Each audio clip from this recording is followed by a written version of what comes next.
Two brand new lounges are coming to Walt Disney World this year, but you may be surprised that only two select groups of people can actually access them. Here's what you need to know. The first is McKim's Mile House. This is a Disney Vacation Club or DVC lounge located in the heart of the Magic Kingdom and specifically in Frontierland, where the Frontierland arcade used to be located. Disney surprised everyone when it opened this lounge earlier this week on March 18th because it was expected actually sometime this summer. McKim's Mile House is full of rustic charm, adventurous decor, and if you look closely enough, lots of nods to Imagineers and park lore from the Magic Kingdom throughout its designs. This is going to offer a unique, comfortable setting in the middle of the Magic Kingdom, places to relax, complimentary Wi-Fi, charging cords, and the like. This is going to be open between 11 a.m. and 6 p.m. every day, but of course hours could vary, so make sure you check your My Disney Experience app or the website before the day of your visit. As amazing as this lounge looks, it's only open for, like I said, Disney Vacation Club or DVC members. In short, in case you didn't know, DVC is a timeshare program where people can buy a certain amount of points that are worth a certain amount of money, pick a home resort, and then use those points to book either at their home resort or other DVC resorts around Walt Disney World. Like I mentioned, that is an oversimplification of this process, and that could take up its own video, but for the sake of time, that's what DVC stands for. And additionally, there are things called incidental benefits, or also known as membership extras, for DVC members that buy their points, a certain amount of points, directly through Walt Disney. The distinction there is that there is a resale market where people who buy these timeshares actually resell them to other people for differing prices. So in those instances, it wouldn't be directly from Disney. So the short of it is you have to have these incidental benefits called membership extras. And if you have those, then you can access this lounge. Here's the thing. What I've been told is that if you can access the existing lounge at the Imagination Pavilion at EPCOT, then you're also going to be able to access this lounge at the Magic Kingdom. DVC members will also need to provide their Disney Vacation Club membership card and a form of photo ID that matches the card so they can get into the lounge.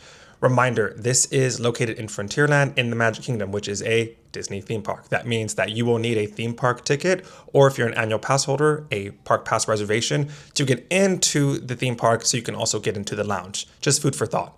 You may be wondering, if you're not a DVC member, how can you get in? It's pretty simple, really.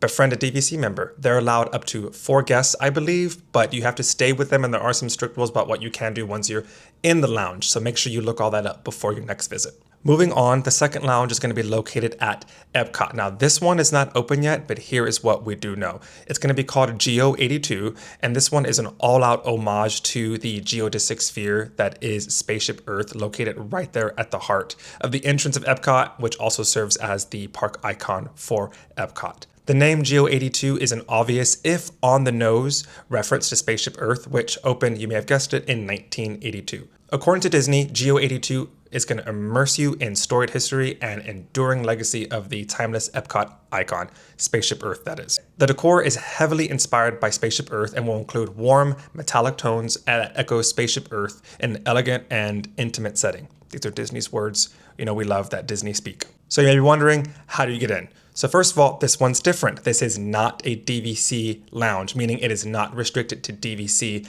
members the way the McKim's Mile House lounge that I spoke about earlier will be restricted to. That means it's open to all guests. That's exciting, right? Except for it's open to all guests that are aged 21 years and older, meaning this is an adults only lounge, which is really exciting, but I do have some additional thoughts. As a reminder, similar to McKim's Mile House, this is going to be located inside a theme park, EPCOT to be specific, meaning you will need a theme park ticket, or if you're an annual pass holder, a park pass reservation to get in. I feel like most diehards will understand that distinction, but just a reminder, I think that people hear lounge and they might not realize that these are actually inside the theme parks. So one step before entering these lounges, of course, is entering the theme park. So you got to remember that. Also, a advanced reservation will be required to enter Geo 82, which is not going to be easy to come by. This is going to be really popular. Again, it's open to all guests that are age 21 and up and not just DVC members. So you're going to have a lot more people competing for these reservations.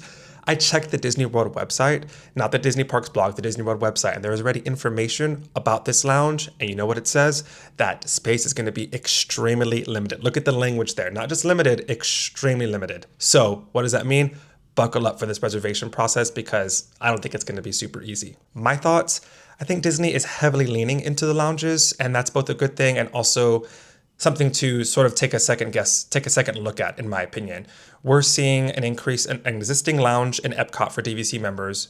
This new Geo 82 is going to be the second lounge that's going to be there. In the Magic Kingdom, we have McKim's Mile House now. There is an existing lounge at Bay Lake Tower, the Villain's Lair Lounge at the top of Bay Lake Tower.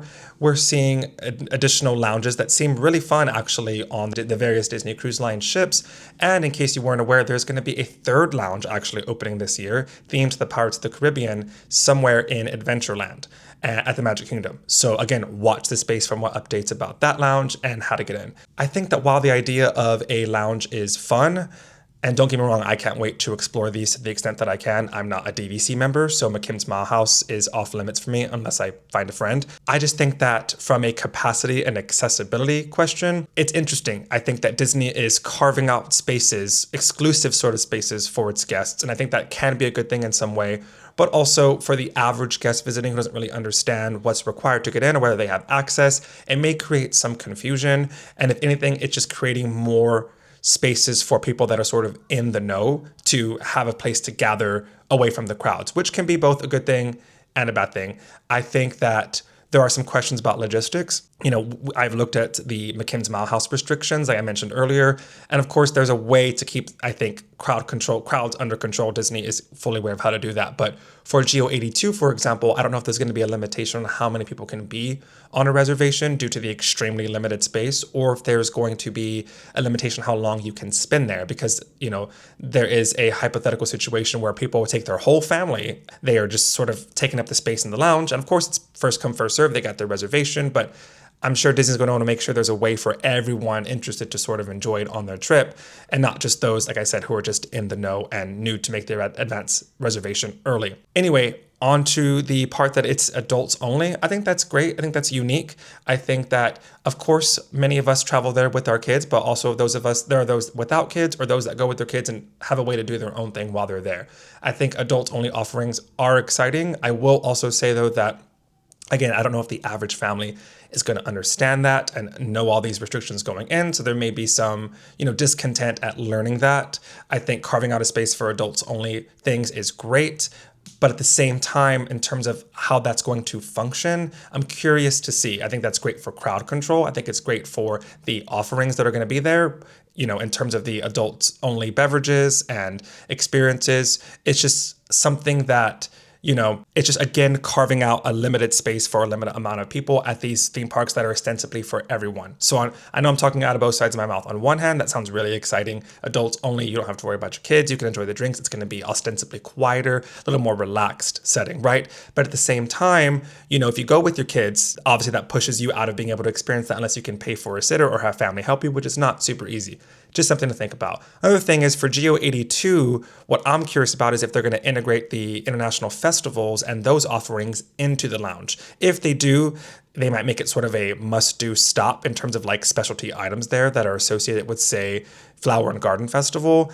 That could make some sort of issues when it comes to crowding, but I think it'd be cool and unique to see the lounge sort of respond to what all the various offerings that EPCOT has going on in the form of its festivals throughout the year. That said, regardless of my reservations, I think that some could argue that Disney is carving out unique spaces for its most diehard fans, DVC members, adults only, Disney adults only. And so I feel like that's kind of a good thing. I feel like some fans have felt that a lot of the magic has been taken away in the past years with regards to free offerings. While these two things aren't free, they are spaces where people who really care about Walt Disney World and go often, monthly, or several times throughout the year, weekly maybe even. And these are spaces for them to sort of have a little extra magic on their park day visits. So I think that could be pretty exciting. All right, that's what you need to know about getting into the two brand new lounges at Walt Disney World. Like I said, there's a brand new one coming, another one, a third one, themed to the Pirates of the Caribbean coming very soon. Watch this space for more information about all those things, because I will keep you updated. Thank you for watching this video, and if you liked it, please consider subscribing.